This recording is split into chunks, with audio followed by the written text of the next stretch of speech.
everyone. I think we're live. Hello, everyone. Thank you, as always, for tuning into the webinar.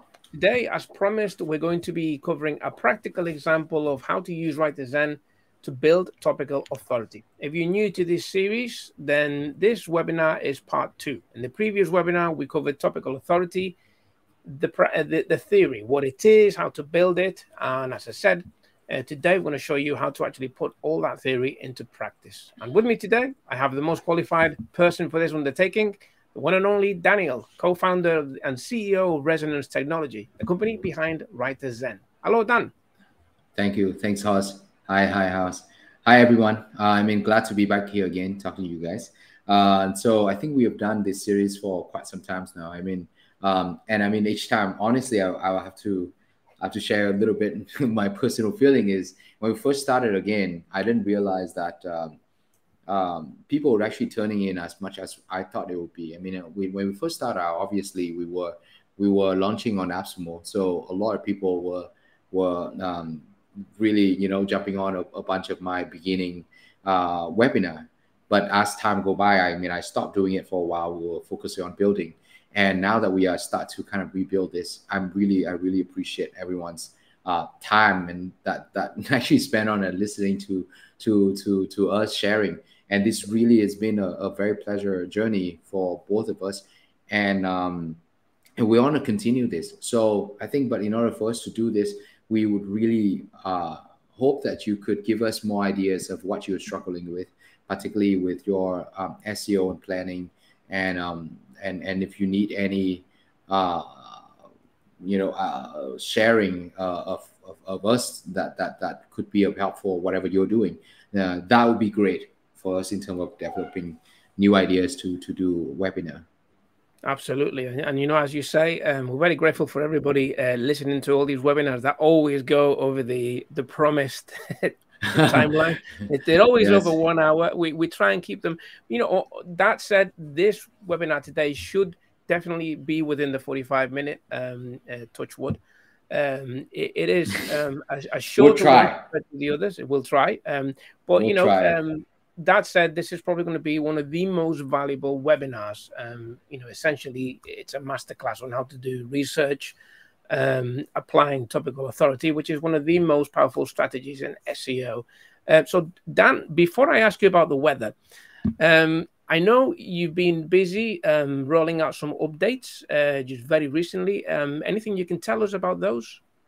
Sure. So, I wanted to take a quick time to do some announcements. So, first thing is, Academy, WriterZen Academy is now on mobile as well. So, if you could see, you click on a mobile version, you will be able to just go start learning, and you will have a version on mobile. So, you will still be able to experience all the all of the good the layout and everything of the desktop version, but now it's on mobile. So it's a lot. If you feel like at nighttime you just want to sort through, you want to read, you're going to understand, and you look at some outline, you could do that now directly from your phone. So that's the first thing. There's no excuse now. I know everybody they're in bed and we're all watching the phone. We're not supposed to because of blue light, but now you might as well just log into the academy. You've got no excuse now. Yes. So the second thing is that we have a few cool smaller updates that just pop out in the last 2 weeks. Last week, I think. Can you see my screen? Yeah. So the first update is with one of the most request features in the past was when we build keyword planner, we kind of take out the tool called keyword import. And in keyword import, there's another function where you just import your own list of keyword, and then you will have Google data present to you, right? So what we do now is that we bring that back, but now it's actually reside in Google Explorer. And you'll see the button called import your list of keyword under the keyword tab. And if you click on this, you will be able to import your own list of keyword either through your own list or from your file. And once you're done, the keyword list will appear here. Set up your project, and once you click import, we will provide you with your list of keyword with the Google data along with it. So that's the first small little update that we have. The second update is under content creator. So in content creator now, when you create a project and you, let's say this one, and when you leave a content brief, there is a update where it said note for writer. So if you work with different writers outside your organization and you want to leave them a note when they are start writing a piece of content, let's say, please make sure all content is grammatically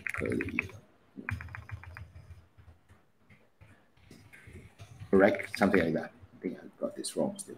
Okay, click save, and now in the you will be able to access that note directly in the panel as well. So click onto here, you'll be able to see that note appear here and the content brief of the content that you already carry. So this work also with Keyword Planner. When you click on content brief and you generate content, you want to create an article directly from Keyword Planner or Keyword Explorer, this note and brief will stick with your writer all the way to this panel. So you'll be able to access them quite easily. So those are the two small little updates that we did in the past 2 weeks. We're gonna roll out a bunch of new updates in the coming 2 weeks, I think. So please stay tuned. We have very exciting updates regarding Keyword Planner, where you will be able to sort out your domain, ranking domain. You'll be able to figure out what is the best performing content type based on your competitor, so on and so forth. So those are the updates that are actually coming up toward in the next 2-3 weeks. So we're still building solution. Once that's done, it will be rolled out and it will send email and notify people. So that's a couple of updates that we did in the past 2 weeks. Superb. You know, I just want to say something because I think a lot of people will share this experience. There are so many SaaS products that I've bought into over the years, and so many of them, you know, they get abandoned. Some of them just go out of business. Some of them, I'd like to think they're not pump and dump schemes, where they build something like that's really an MVP, a minimum viable product. They get a lot of funding, or a lot of people jump in on as early investors, and then they just don't develop. They just don't do anything else. And you know, one thing about WriterZen that anybody who's in the WriterZen family knows, that it has never stopped evolving from day one. It just never stops. There's always something coming on. And on that note, you know, I don't think a lot of people know this, but talking about the WriterZen Academy, that's a state-of-the-art LMS. It's super sleek, and you're not going to see anything like that anywhere else because you actually developed that from scratch, and not a lot of people know that. And I'm just throwing this out there because so people know that there are real developers behind the software, and it's not just about great support and great software. It's actually something that keeps evolving, you know, as the search engines do. Which is really good to know, obviously, and makes you feel like this is a good investment. But yeah, the WriterZen Academy, I remember when you looked at other solutions, and you said, you know, none of these are good enough, you know, for that perfect experience that you wanted to create, and you actually developed the whole thing from scratch. Yeah, I mean, we really did everything from scratch. It's actually we didn't really use third party backend low code to build it. We just thought that, well, if we're gonna build something that long lasting, it should be completely under our own control. We want to be able to publish our own content the way we think that the learning experience should be.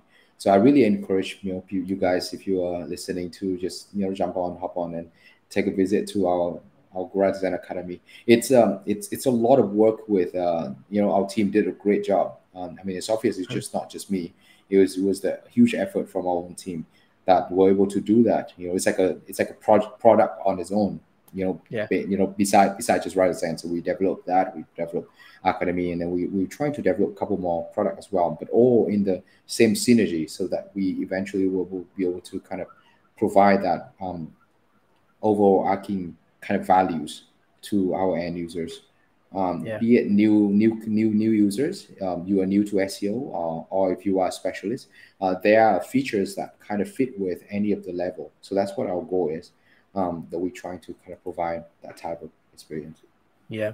Anyone on that note, anyone who's been with, working with WordPress for a long time knows that when you invest on a theme or a plugin, this, I'd like to think that everybody is well-meaning, but a lot of people are people working even from their bedroom, and it's just a one-person show, and sometimes they get overwhelmed, and then the plugin or the theme just doesn't get the support that it deserves or that the users deserve.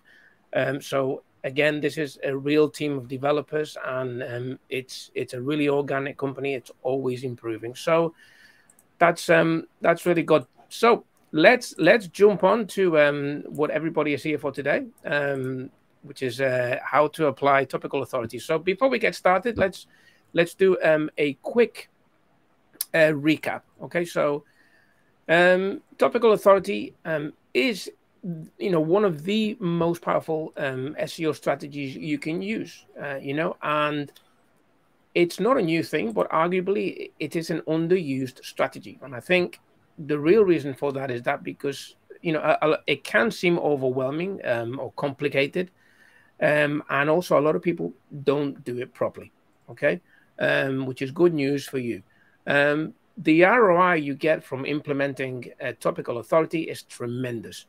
And it's a great way to secure, if not the best way to secure long-term rankings, because when you are the authority, then when you are the source of the authority, then you're not relying on backlinks for that authority. Backlinks which could get penalized or discounted or devalued for any number of reasons. Okay.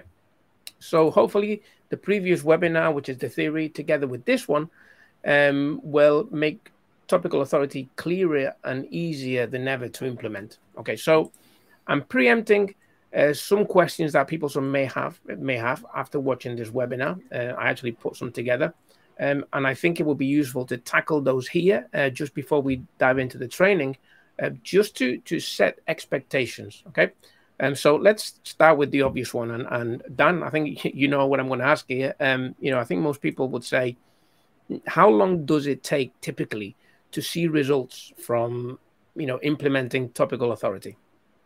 Yeah, I think this is a very good question. I think first of all, it varies. Depends on, obviously it depends on various uh, reasoning, right? It depends on, for one, it has you have to take into consideration how complex is your niche, right? If the niche you talk about credit card is very different from a niche, let's say tiny house that we were working on, or indoor plants, something like that. So the niche will actually depends on two factors. So the first factor is how large is the market, how many keywords you can find. If there's a niche where 5, 6,000, 7,000, 8,000 keyword, meaning that there's a huge amount of people searching for this need, and the amount of search volume is very high. So then you know that there's a huge demand coming out of a certain niche. So the first is the size of the demand itself, right? It's represented by two things: the amount of keyword that people search and the amount of search volume that those keyword represent. So those are two dimensions very important to keep in mind. That's the size of the market, and then the competition and the competitiveness of the market itself. So that's the second factor. What are the domains that actually ranking in those for those kind of keywords? Are those domains really strong domain authority? Or do they and how dominate they are in that niche? I mean, there's some niche in which some like 20% of the domain really kind of take over 95% of the whole search volume, right? They just kind of take over. So that's like domain uh, domination, I would say, kind of monopolize of a certain market. So if you see that kind of market, you know that it's extremely competitive, because Google just know if these guys, if this new keyword pop up, the domain that have higher, extremely higher domain authority would definitely get the first ranking. So then you don't want to kind of jump in there. So again, you could cover as much content as possible in a large part of domain. But if you run into a very strong competitor, it's also very hard and it takes longer for you to rank. So then you have to actually utilize a different tactic where you want to hit lower competitive content comparative keyword for a longer time to build the base, and then you slowly build it up. So those are the two, I think, to me, is the two key factor. Now the third factor is how focused is the topic itself. I mean, some topic is quite simple, it's quite focused. Some niche, they are very straightforward. Let's say tiny house. There's a building of the tiny house, there's a functioning of the tiny house, there's a construction of the tiny house, there's a functioning of the tiny house, there's a living of the tiny house, so on and so forth. It's quite straightforward, right? A tiny house versus a house is kind of similar. So then you could just kind of take a look at that. But then there are other aspects that are a lot more complex. Let's say astrology. Some people were like looking at numerology, a horoscope, things like those. It's have so many different version and variety that you'd never really truly know how many topic or subtopic you have to cover in order to kind of win the market itself. So the market has tiny house, for example, some key subtopic have a very high amount of search volume. So then let's say 20% of the subtopic already could cover like 70 to 80% of the search volume of the market. Now that's a very good market to kind of go into. But then there's other market where all of the subtopics sort of have similar search volume. Now then what do you do? So, and that's another factor. But typically, if you do a very good job of researching, understanding the market, and then from your understanding, you can start to mapping out your strategy of go-to-market. If you do everything right, you should expect to see the result in I'd say 4 to 6 months. 4 to 6 months should be a pretty good amount of time when you start seeing the amount of impressions on lower comparative keyword start to increase. And then you will start seeing, because you do planning very well, you will start seeing your page start ranking for a bunch of keywords that you are not really trying to rank for. So that's a very good sign of website that actually gain topical authority. I've seen websites that have a single page ranked for 1,000 different keywords, because you don't know. Only Google algorithm will determine whether or not your content fit with what type of queries and keyword people search. And trust me, good content will typically, good and very well-structured content, understanding how Google think content, typically will get you, one single page could rank for a lot of keywords. So then you start seeing those, and then you will see them picking up over time. And that should be, 6 to 12 months. That's where you start seeing a very good SEO strategy. Sure. Yeah. And that's a great point, actually, about content quality. I'll touch on that in a moment. But the important thing is that, or the thing to note is that it's not a gradual progress either. When you start to appear, and you'll see this in your search console, when you start to get impressions for different keywords, and then you start to get clicks, if your content is good and you're engaging those users, what tends to happen is the graph looks like this. After that accumulation, then you start to go up rather quickly, which is really cool. And that's when you start to feel that your hard work is paid off or is paying off. But just a note on horoscopes. You made me laugh. You made me smile then when you said horoscopes. I was big into horoscopes in my teens. I used to read the horoscopes every day. I used to read. It always said something like, "You're going to meet a stranger today," and I'd be on the lookout all day, and then nothing would happen. You're going to come into money today. But yeah, that's an interesting niche. That was a long time ago. It's a huge. It's pretty big.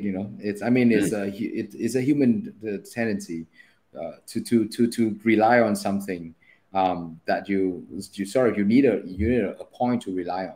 Life is so complex. You need something that is of guidance. I'll share something with you in the audience now. One of my old clients, he's not a client anymore. I worked for him for years. He was an SEO client of mine, and he was in the how do I call this? He basically, his website, and he used to make a ton of money from this. He would have 12 different people, if I remember correctly, and they would give you a reading, like a tarot reading, or they would tell you your fortune.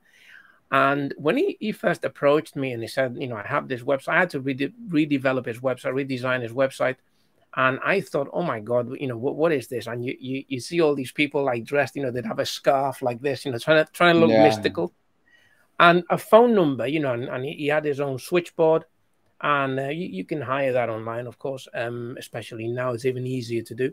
And people would call and they'd say, yeah, you know, and this person would then give them their reading. This is what's going to happen to you in the next month.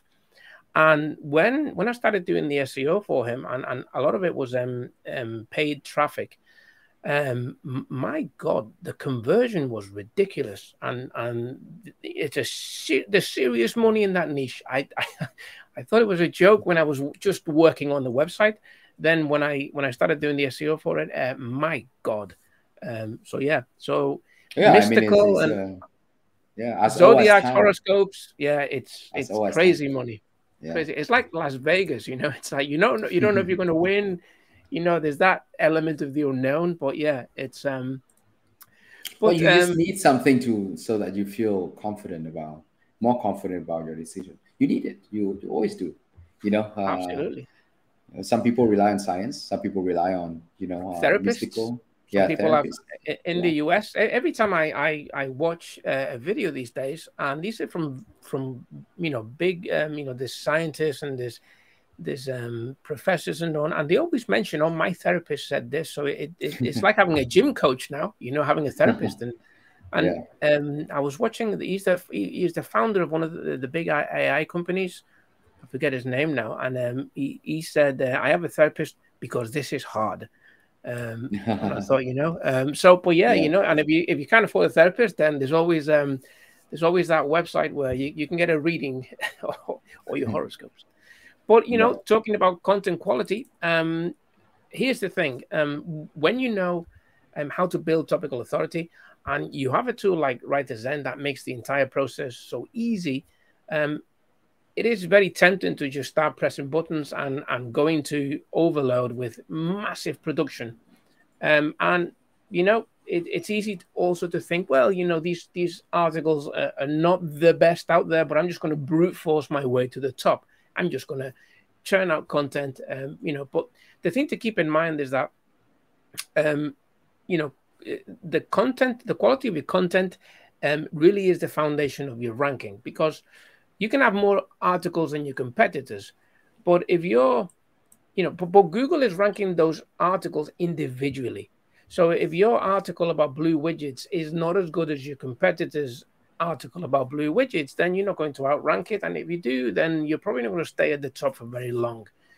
So, you know, remember that Google just cares about the end user. You know, you're just one of many suppliers to a demand. So Google is just interested in the user, not you. Yeah.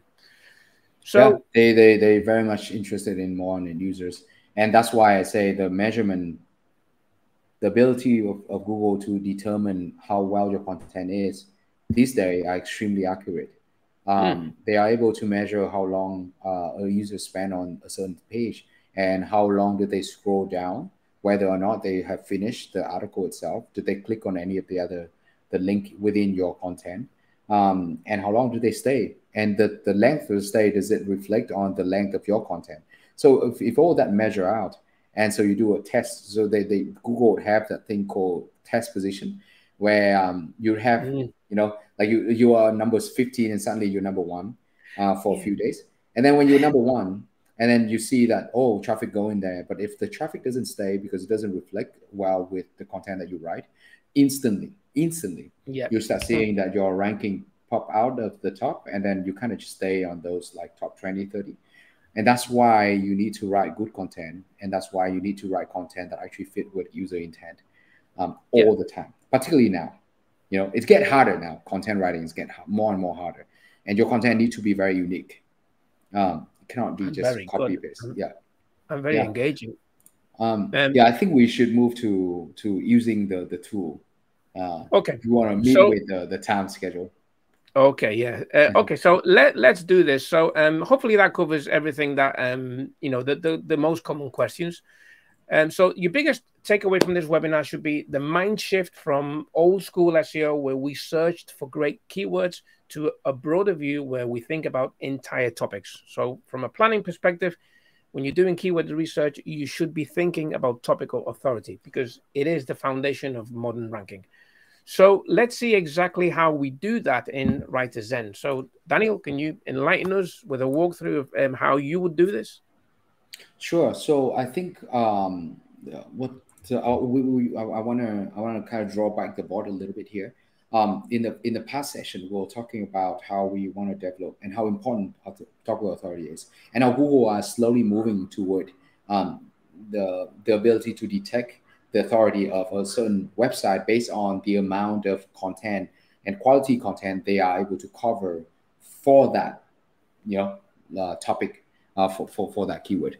Backlink was gradually kind of losing its importance, simply because of how well Google are able to measure things, right? So that's why EAT kind of appear. And EAT also another indicator of how Google will measure in the age of AI. Now, every website out there will start using AI to generate content. But how do you stand out from all of that? Well, that's where the new guideline in. And so you want to make sure that before you even utilizing AI, you want to make sure that you do very good planning. And so when it comes to planning for topical authority using WriterZen, we suggest you do it with two directions in mind. So one is you want to know, let's say you want to cover, let's say a main topic is tiny house. You want to know, the first is, I don't know anything about tiny house, but this is, if I would approach the topic, this is how I would want to see. The first thing I want to see is, I want to know all the websites that are ranking for the keyword or the topic tiny house, what they are writing about.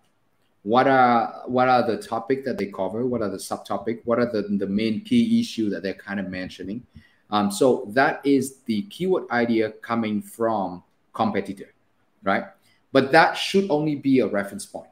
Well, the second, and I think is more important, source of subtopic that you need to decide from is directly from your user demands, which is the keyword that you queries that people search.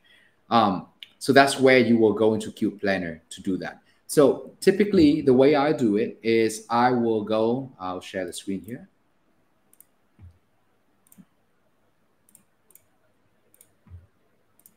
I will first go into topic discovery. So this is the first factor.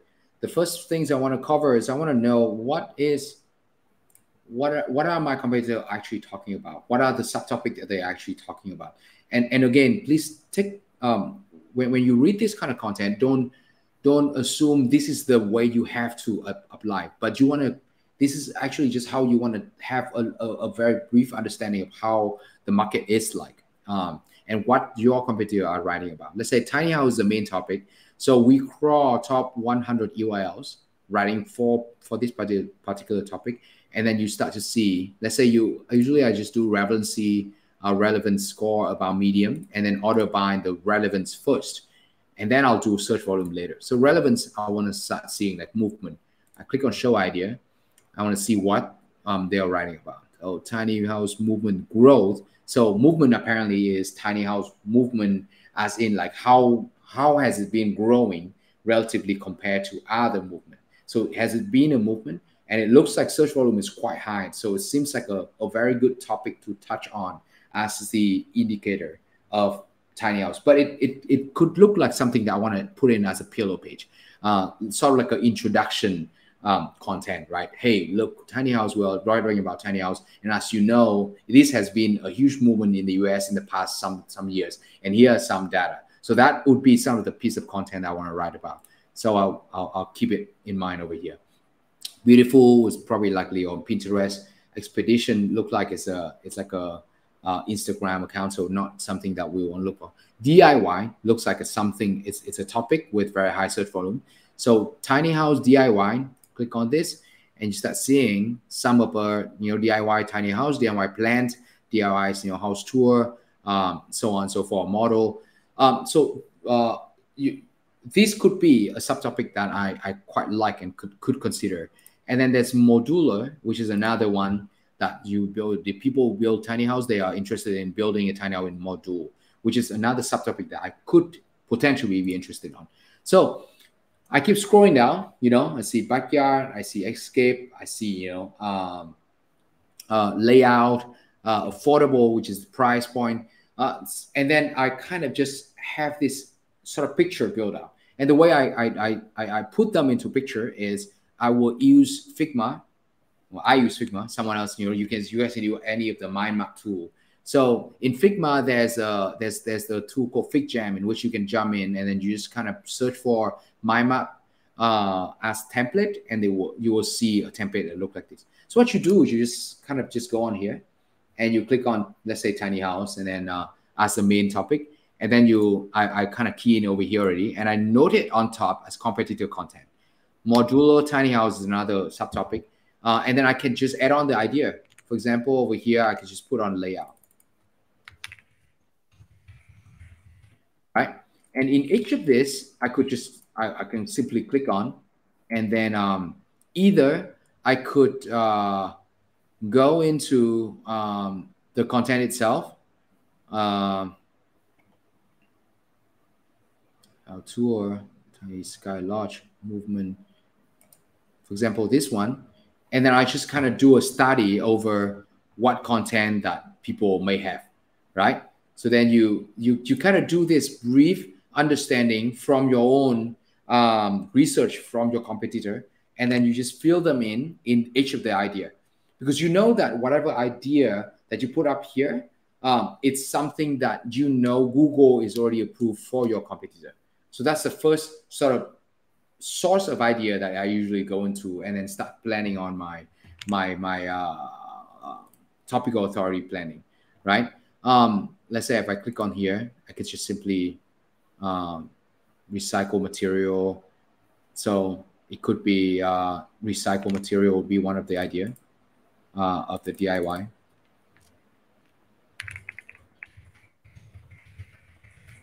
Right?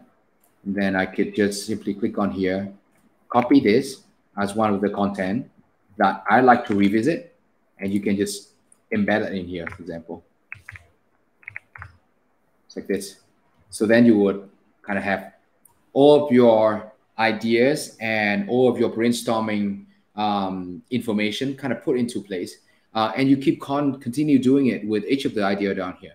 So again, please keep in mind, this is actually, to me, one of the most important part of developing your content strategy, because you want to know, first of all, from competitor standpoint, what are they talking about when it comes to tiny house? And second part is directly from user standpoint. And when it comes to user standpoint, what I'll do is I'll go into Keyword Explorer, and I'll search the keyword tiny house.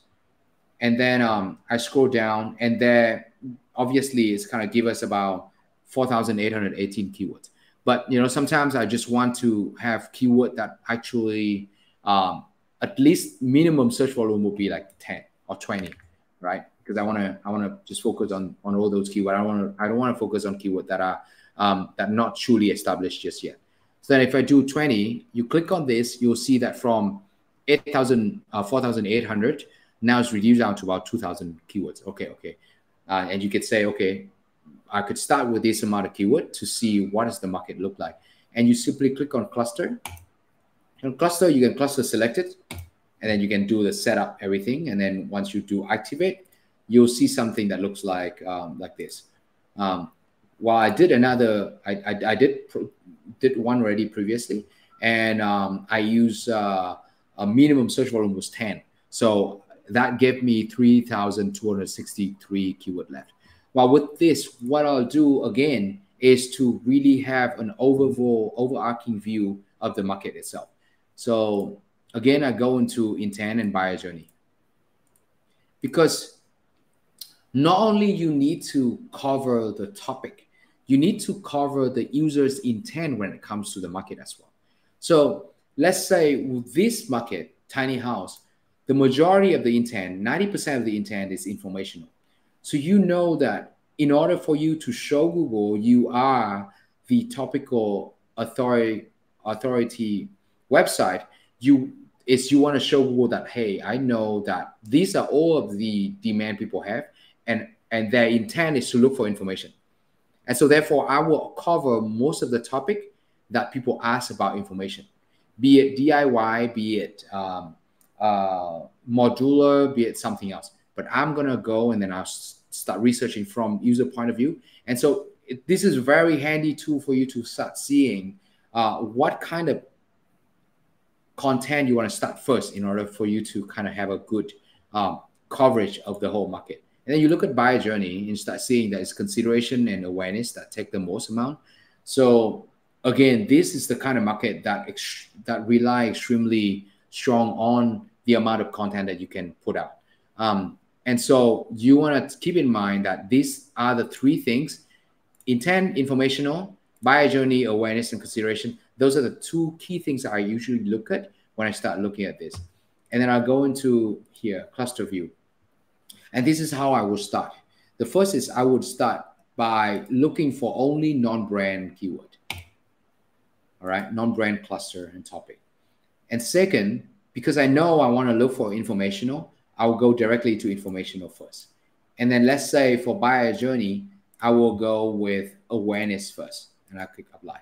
Now I have a pretty good picture of the amount of topics and the amount of cluster in each topic that I might need to consider in order for me to sort of go perhaps gain topical authority with informational intent in the awareness phase of their buyer journey. So users who are just looking for information in their awareness phase would take the most amount of search volume. So I want to be able to know that, okay, these are the topic that I want to cover, for me to get there. So first of all, the topic, our tool come up with compact living solution, and you have tiny bungalow, tiny house swimming, small house aesthetic, tiny house 6.4, tiny house suites.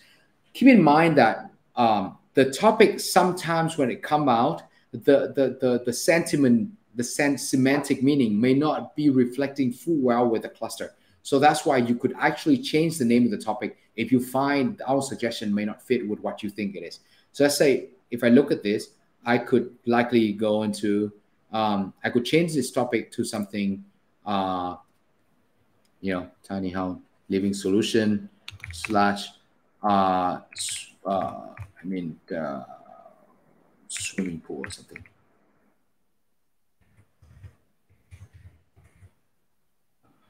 As an example, right? We are developing a tool where you can actually move the cluster around based on the topics for you to do research easier as well. So unique home is another one that actually have very high on place guess. So I guess this one is location. Cozy, this one was serving pretty well. So again, I'll do cozy home escape. This one, tiny house, tiny mono, luxury, so Sydney. So I can delete this one. I don't need Sydney. So what you do is you go through the list of topic and you will see the search volume that represent under each list of the topic. And you see the amount of search volume, let's say the top 5 or top 6 of the search volume over here represent roughly about 20% of the total market size. Then you know that, okay, if I should try to cover at least about 20% of the content of that cover informational intent in the awareness phase. So if I can put this list, let's say cozy compact house plan, right? This is pretty good. Pretty good list over here. You have small house plan and that make up to about 106,000 search volume. I could use this as one of the topic in my Figma. So I could put here.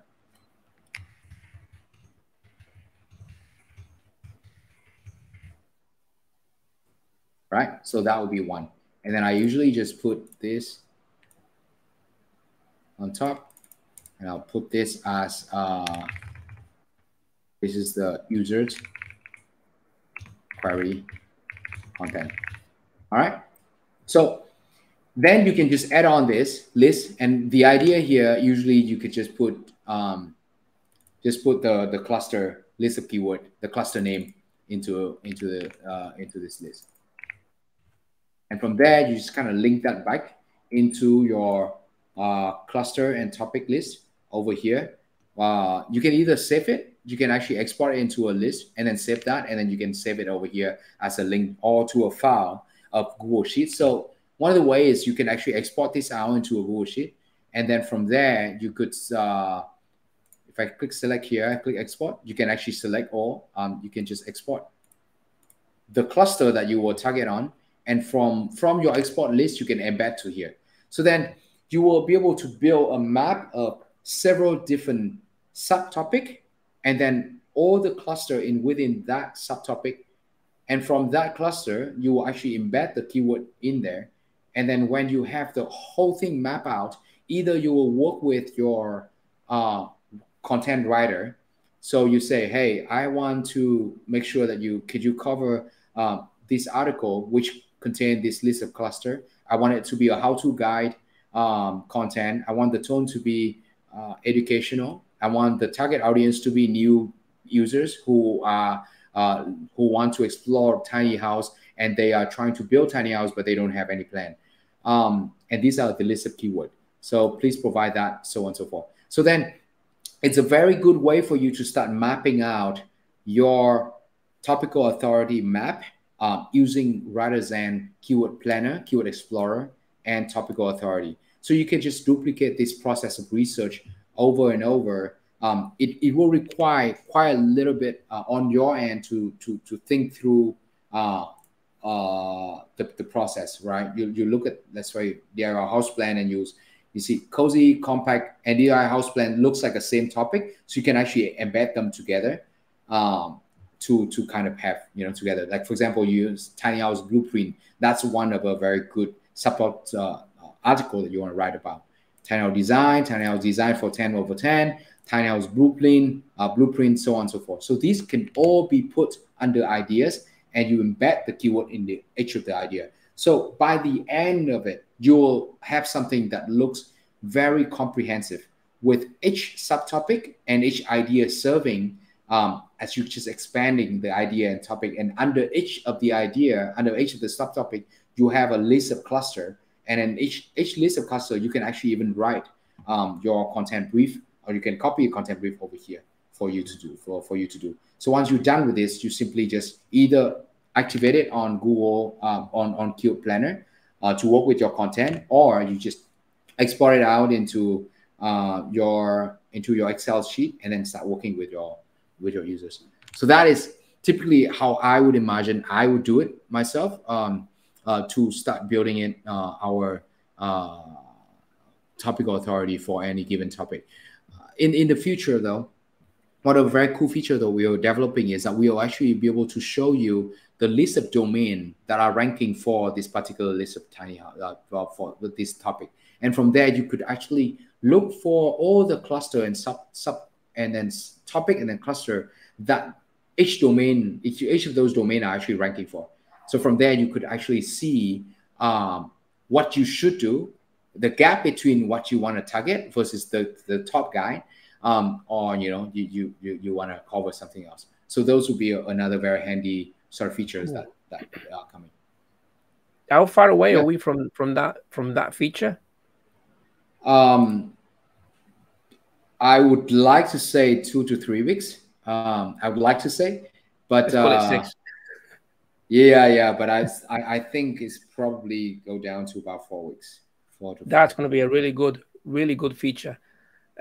Thanks very much, Daniel. That was really good to see. And just on that note, if you haven't seen Figma before, I'm sure Figma have a free plan at the moment.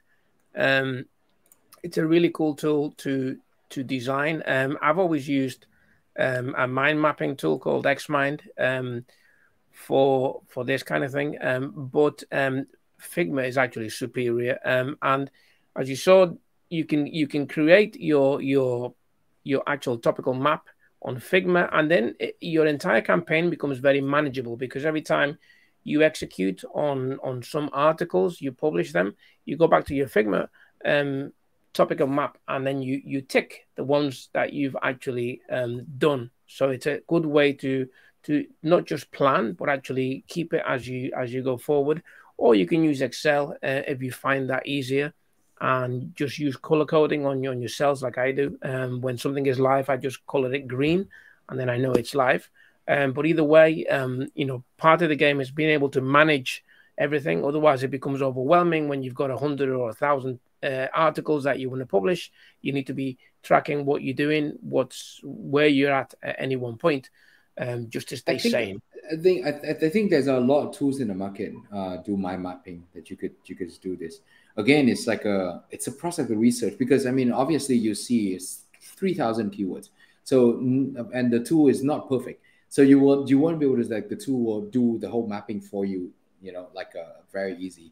So you have to be the one who do it, and that's why we build all the filter in place. You can either filter by search volumes, filter by golden score, filter by intent, filter by buyer journey, so on and so forth. So from there, you have to do another layer of putting those into sort of like a mind map things, and then you have a very good sort of like beginning point, so that you don't feel lost. It's like, okay, I know now if I do this topic, these are the things I want to cover, and this should give me at least 20% of the entire market, right? And these are all of the keyword, all of the topic, all of the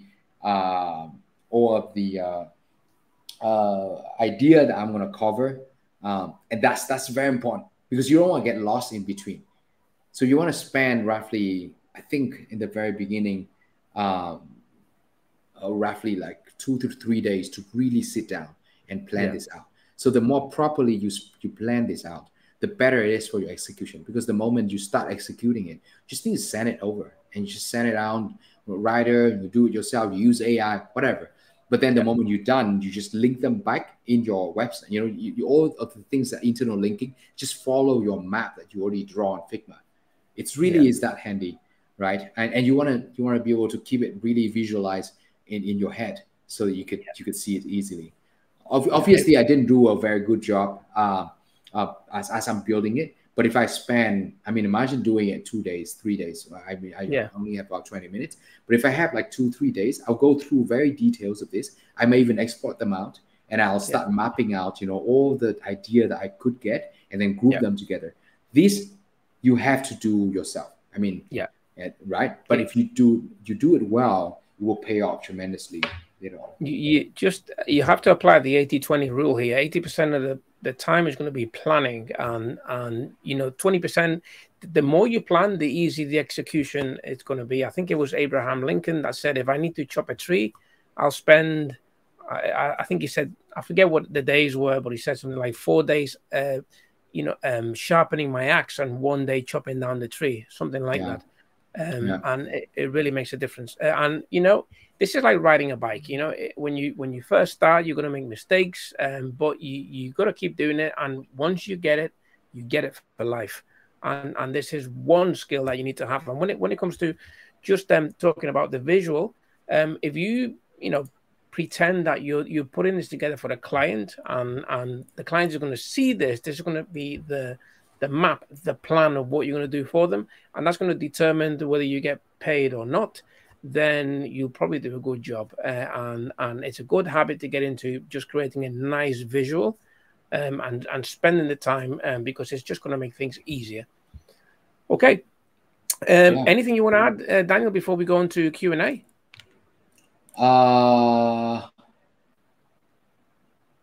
No, I think that would be it on my end. I think I'd like people, our users, to kind of practice it first. In terms of the data, I mean, it's very crucial to look at all the angle of your planning, right? You can't just simply I really hope people don't go in there simply just look at whatever and then just click and generate content and hoping that your website will magically do it. You have to put in the work to do the research, to do the study. I mean, either it's with WriterZen or with Ahrefs or with SEMrush or whatever tool that you use, it always required a certain amount of thinking, right? To plan. So I just hope that people, this is a very simplified version that you could do. As you progressively get more advanced, you will definitely use a lot of other part of the tool that we provide as well. For example, NLP, You know, that was one of the things that we probably need another session to talk about. Why, you know, there's a question, it's like, why do we use our NLP that is charged? While there's very obvious reason, right?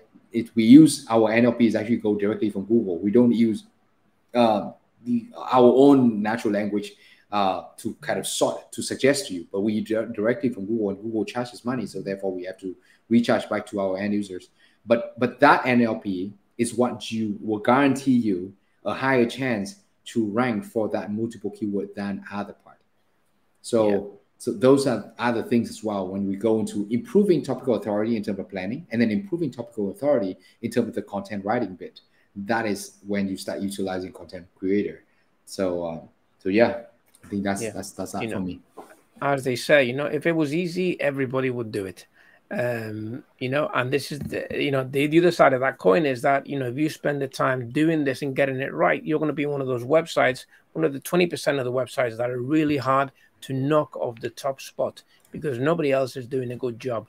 And again, the 80-20 applies there. You don't have to do a perfect job, just do 80% of a good job, and that's going to do really good. Okay. Oh, another thing I want to add on is that always remember to invest also in other channel, because when Google bot crawl your site, they don't just crawl for the content that you write. They also want to know, if you want to be authority, you want to make sure that other channel of your end are also being invested. Your Twitter, your social media, your Facebook, your YouTube, whatever it is. You need to kind of put effort into it. As you can see, like WriterZen, we invest quite a bit of effort in our social media and also our YouTube channel as well, because all of that is what we call signal. When Google crawl your content and they see that at the end of your site there is your logo, there is your social handling, and when they go into your social handling, they see that okay, you regularly post content, you regularly engage with your users, there's a comments and so on and so forth, you gain topical authority on that end as well. So when Google think of a brand, it's really just like how you think of a brand, whether or not it has authority, right? If you think of Apple, you know that it has authority because in your imagination, they are a successful company in terms of their marketing, in terms of their finances, in terms of their product, in terms of their engagement, in terms of their reviews, in terms of their collaboration, and so on and so forth. So when you judge a brand, it's very similar to how Google is designing their engine to judge a brand. So you keep that in mind when you build your website. Make sure that you put effort in all other relevant channel as well to feed Google bots the fact that you are an authority in your space. Yeah. Ultimately, I mean, Google is watching you. That's the bottom line. And you're creating content not for Google really, but for the end user. And Google is the referee. Google is the quality assurance. Google is going to scrutinize everything that you do, and they're very good at that, to see whether your content deserves to be served to that user. And as Dan says, Google has ways to see everything. Your footprint online is what matters. So you need to be everywhere. So just repurpose your content. On social media, you don't have to reinvent the wheel. The easiest thing to do is, if you're going to create a ton of articles, then you can repurpose bits of those articles, or one article you can repurpose into 10 tweets, 10 Facebook posts, and so on. And there are some AI tools that are making this even easier. But the point is, you need to have a footprint. AI. Yeah. I mean, right now, nowadays you have so many tools to do it. And social media doesn't really, it doesn't penalize you for using AI word, right? So just utilize as much as possible the tool in your expense to grow that expansion. I mean, you can grow content. As you grow content that fit with the user's intent. You grow the quality of your content and the presence of your content on Google. Get it indexed, right? Get it crawled, get it indexed, and then organize in a way that have other repurposed content to kind of supply into it. It's just like this cycle of expansion slowly, and eventually it will accumulate. And so you have an asset of a bunch of content on multiple platforms. So that's the goal. I strongly that's it. The end goal is you end up with an asset. If you've got something that gets traffic and you can monetize that traffic, whether you sell a product or a service, then even if you're doing affiliate marketing and you can sell that, you can flip that website. It's a valuable asset.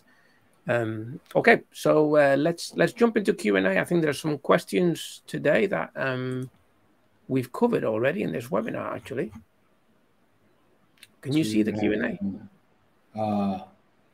I have to turn on the Q&A here.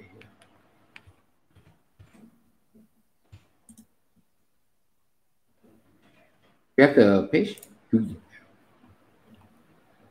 got it? Yeah. Sorry, 1 second.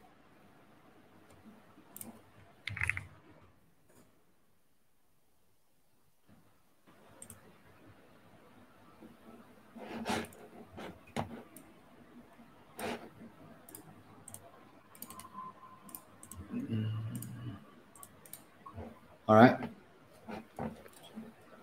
Here's the Q&A. One thing I am missing in WriterZen's SEO audit, is it in your roadmap?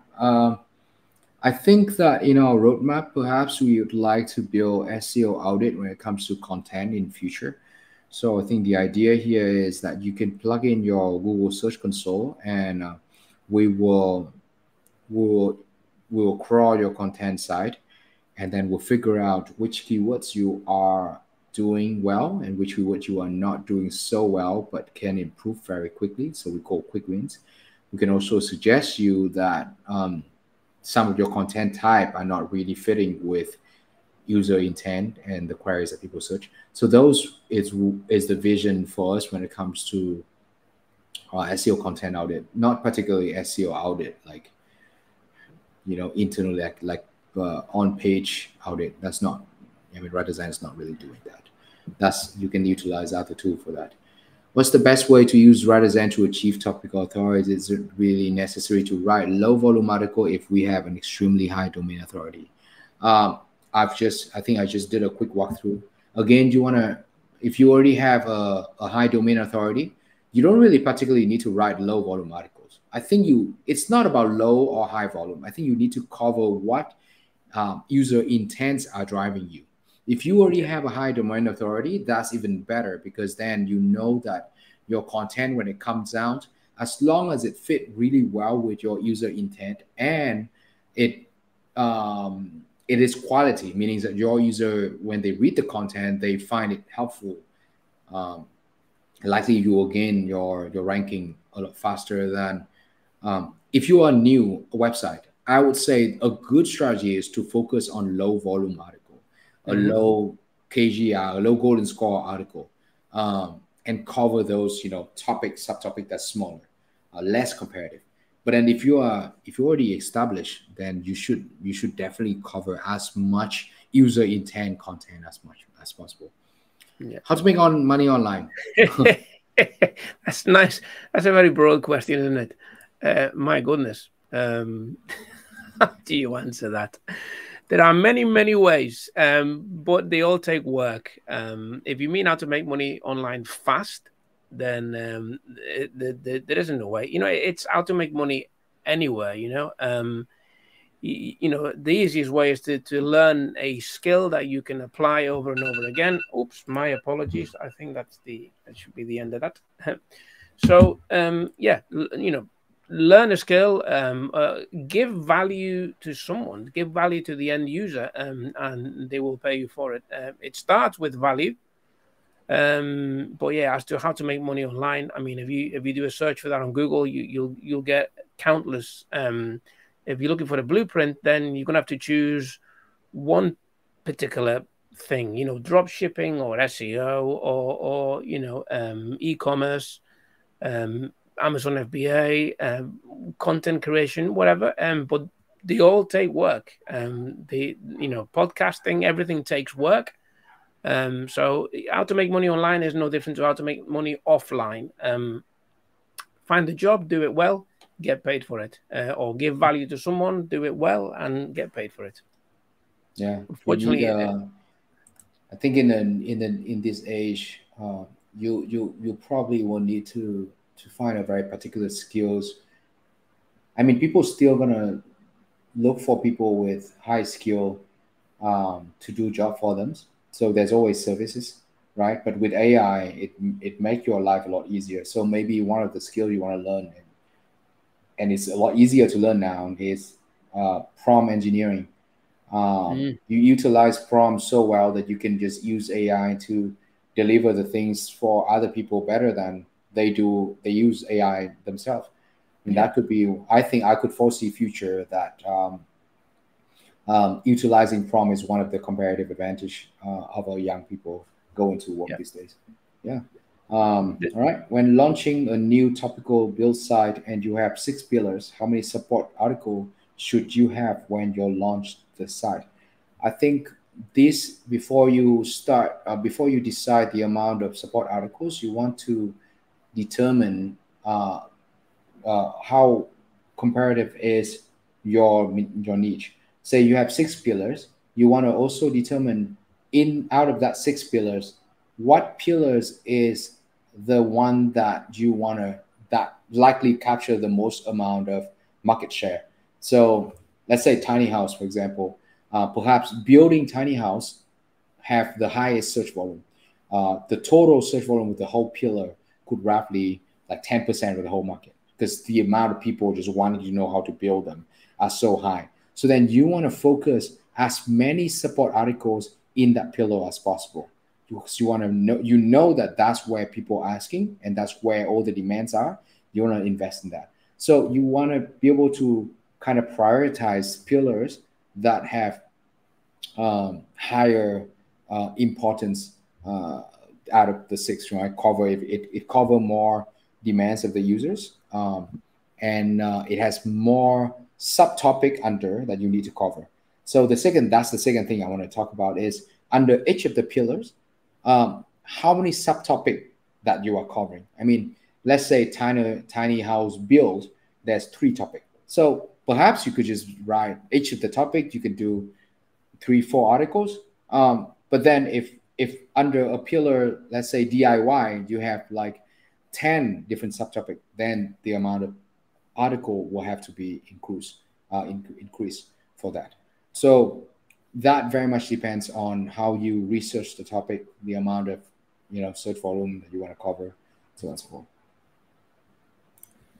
Okay, this next one, we want to know more on how to use WriterZen to rank. I doubt that Topical Authority will help new sites if the keywords are competitive. If you choose not to use Topical Authority as a strategy, then you're going head-to-head with your competitor on what you say are very competitive keywords. So you're going to have to rely on, let's say that your content is relevant and it's on point and it serves the search intent of the user, but your competitors have, a lot more authority than you have, and you're not using Topical Authority as a strategy, then you're going to have to rely on high-powered backlinks, and that can get expensive fast. Topical Authority, even for a new site, it's something that Google is looking for. It's looking to see how much of an authority you are on the topic in order to gauge whether your content is good enough to be served to the end user. So, whichever way you look at it, whether you have an established website or a new website, building Topical Authority is one of the best things you can do in terms of, return on investment. But of course, if you're going against, very competitive keywords, you need to reverse engineer what your competitors are doing. And you may well find that they have Topical Authority on a lot of those keywords, but you may also find that they have a lot of links, which you'll need to start relying on. But again, you can get into shaky territory there. Unless you get links from very high-powered sites, links are always something that Google are looking at, because we've gamed the search engines from day one with backlinks. So at one point all links were equal, and in theory they are. I mean, the whole internet works with links. If you don't have a link, then you can't go from one page to another. But Google came out with a system to evaluate links, and they discounted some links, and they just completely ignored other links. And that's an internal process in the search engine to protect the process of serving good content to users. So if you don't want to rely on, well, yeah, so if you want to rely on backlinks, then it's not clear in the long term how that will play out. Whereas if you spend the same time, or at least some of the time, building topical authority, then that's always going to serve you well for indefinitely. Yeah, definitely. I think again that's why we have tool like Golden Score. You start out, you definitely shouldn't start out keyword comparative. You are a new site. No way you will be able to beat established player. And I mean, obviously depends on your niche as well. If your niche is not too comparative, perhaps you could probably have a shot. But if not, then the best way is always about getting those keywords that are zero search volume, like phantom keyword, like the one that in our tool provide less than 10. Go for those keywords. Those are really great keywords to cover in the beginning. Absolutely. Why NLP terms are paid in WriterZen while tools like NeuroSign provide for it? Well, again, NLP terms in WriterZen, we use Google NLP. So you can search on Google, you will see that Google provide a service called Google NLP. And what we do is we actually purchase their API to provide it back to our users. So because of that, we have to pay. Because we have to pay for it, and therefore we have to recharge it to our users. We don't really other NLP, we could probably do it.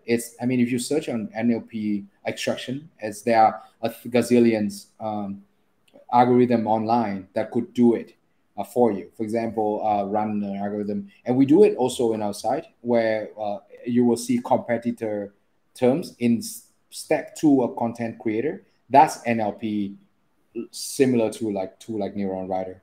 But we also provide NLP terms that are also provided by Google, because that is the term usually to indicate the strongest probability for you to rank and to connect. So that's the reason why.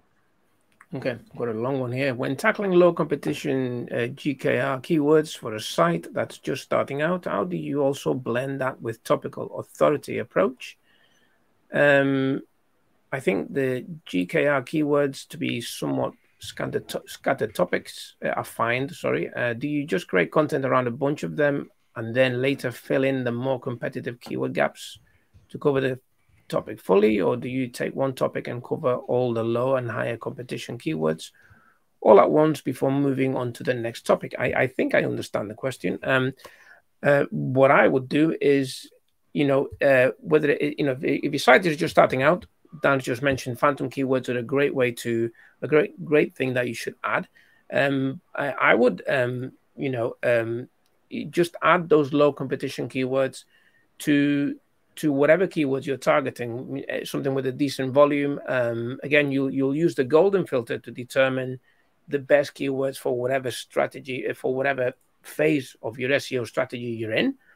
And you would add your low competition and even your phantom keywords to topics that have more ambitious keywords that you're not going to rank for in the short term, but will help you establish some authority because you need to mention them anyway, just because they are part of the topic that you're trying to gain authority on. Yeah.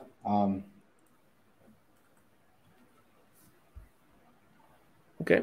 One of the way you could do this is I want to add is use keyword planner, and then you turn on keyword golden score, and then you just kind of take keyword that is you want to filter. You can filter keyword, and you just filter out all the keyword that have low golden score. So like golden score close to 1. So then you have good golden score, but then it's organized in cluster for you.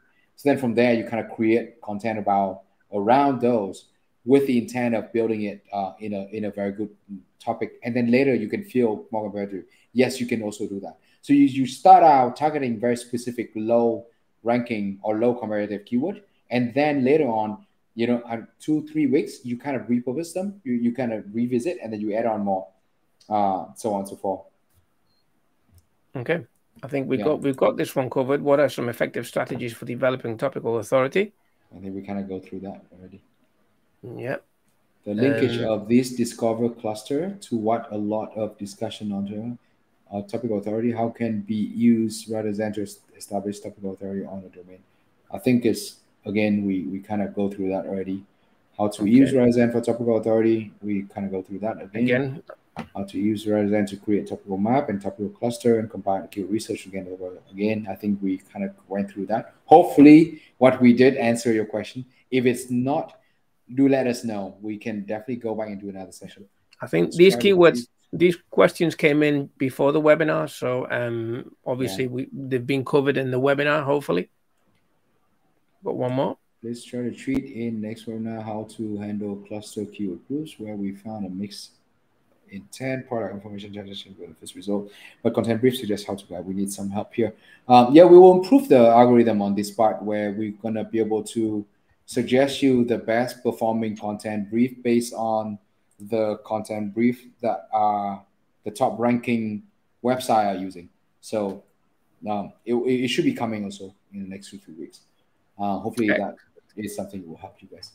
All right. Excellent. I think that's it for the Q&A. On that note, somebody mentioned the topic for the next webinar. We've got a few, and again, I want to ask again for, do send us. Remember, these webinars are driven by you, so keep sending us those topic ideas. Wildcard search has come up a few times. That's a widely underused strategy.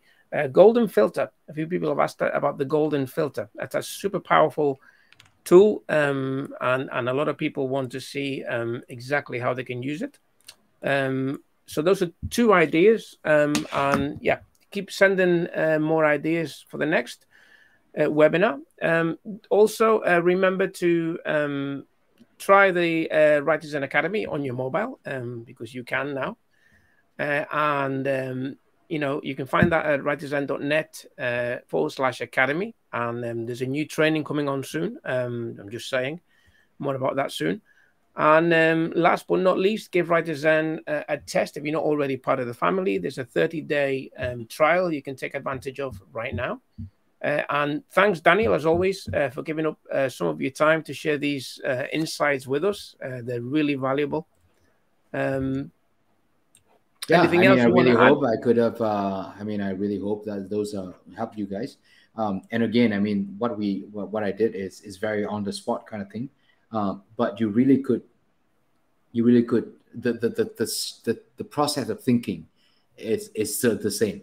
It's just that if I put more time in it, we put more time in it in planning, you will typically be able to build our map based on purely users' demand, and those are the most important. You want to map a story. The topical authority is essentially is a story, and you want to tell Google when the moment your website is indexed, Google will see it. All connecting point all together, and that's, I think, essentially is how you begin topical authority. All right. Excellent. So once again, this is part 2, or this was part 2. Part 1 was last time. That was topical authority, the theory. Now you have the practice. These 2 together. If you need to watch the first webinar, it will make a lot more sense this time around, obviously. And that's all we've got for you today. So thanks again for tuning in. Thanks, Daniel, and I'll see you all in the next webinar. I'll see you guys. Thank you, Oz. Thanks, guys. Thank you.